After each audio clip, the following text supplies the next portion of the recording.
this rivalry rank when you were growing up? You know, starting to play football and hit different once you started playing against the kids? I didn't grow up a Georgia fan, so it wasn't really big for me growing up. But, you know, once I'm here, you feel it. It's like Georgia Tech, it's like Florida. All of them you kind of feel a certain way about. Chaz, what do you feel like allowed you guys as a defense to play as well as you did at Texas? And what needs to happen for you guys to have similar results on Saturday? Yeah, I mean, it just came down to execution. We talked about it before the game. Obviously, there was interviews that led up to it, talking about execution that we needed on defense. And, you know, honestly, coming up into that game, we didn't feel like we played our best game at all on defense. And we would come out of each game thinking like we lost because we just didn't play up to our standard. And we finally played up to our standard that game. Yeah, Chaz, go back to Florida. Georgia hasn't won 4 in a row in this series since the 80s. The group you came in with could accomplish that with a win on Saturday. Just what would that mean to you and the rest of the the 21 class that you came in with? Yeah, I mean, it's just an accomplishment in itself, you know, to go 4-0 against any SEC team. Every single team in the SEC is capable of beating anybody every single weekend. Going 4-0 against one opponent is a great achievement. Chaz, can you talk, what does it mean that you might come back on the field? And Kirby said he's still not 100%, or wasn't 100%, but he was obviously affected. But what difference does he make for you guys? Yeah, I mean, it's just his talent, his size, his speed. You know, you can put him in a 4-8, you can make him stunt until they make him off the edge. He's just a versatile player. You can put him anywhere and he just affects the game when he's in.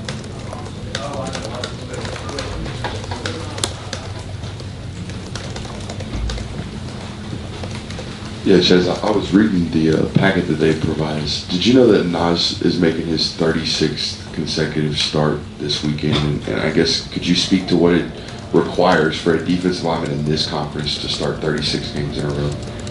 Yeah, I mean, it just takes toughness. First off, I mean, someone who plays his position knows that you're getting doubles every single week, having 600 pounds on you every single game day, and, you know, for him to stay healthy and for him to be able to play through all those games, it's just a testament to his toughness.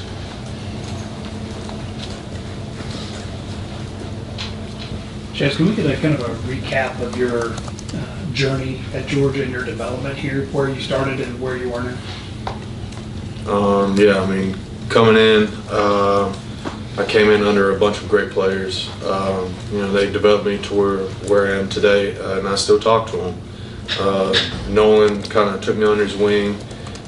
Beal took me under his wing and just kind of, you know, led me in the direction that I needed to go. You know, without those guys, I wouldn't be able to be in the place that I am now. Just can you give us a little assessment of Florida's offense? Obviously, Lagway's now running the show at quarterback, and looks like the running back from Georgia really kicked it in here recently. What do you see from them? What do you got to do to defend them? Yeah, I mean, you can look across the league about how running quarterback affects the game. You go back to LSU, Texas A&M, and it completely changed the dynamic of the game when the quarterback's able to run it. It makes you prepare for more stuff. You know, we've struggled in the past with running quarterbacks, and we have to prepare and know what's coming, know the copycats that we're going to get, and, you know, just prepare, you know, perfectly this week.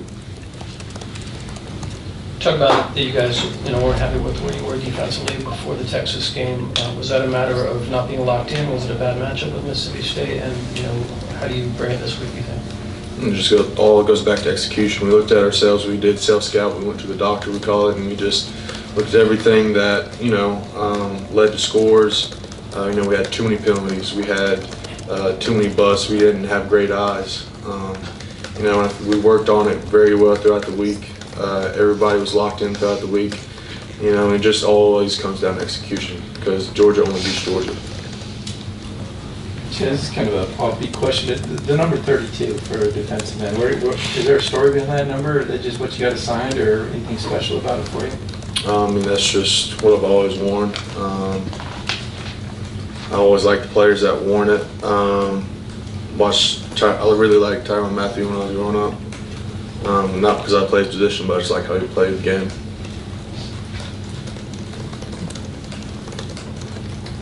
Another question for Chaz?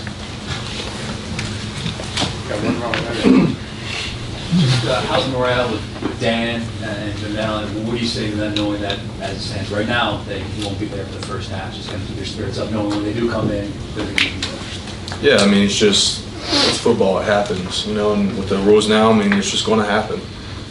Both those were bang plays. Nobody really tried to spear anybody or hurt anybody. We just, got to work on technique and keeping our head out of the tackles. But, I mean, for those guys, it's going to be important for them to lead the younger guys, the guys who are stepping up in their places throughout the first half. A minute ago, we had Aaron in here, and he was talking about bringing your own juice game because the pregame's a little bit different for this game than it is maybe an on-campus game. What are some things that you do or you can do, I guess, to maybe get the intensity going in the pregame? Just don't rely on outside voices. Don't rely on anything else. I think we do a great job of, getting each other ready before the game, those pregame hits. Try to make it as real as possible. And just trying to get everybody, just locked in. I mean, if you're not locked in, you're going to be focusing on outside things. Okay, thank you, Chaz.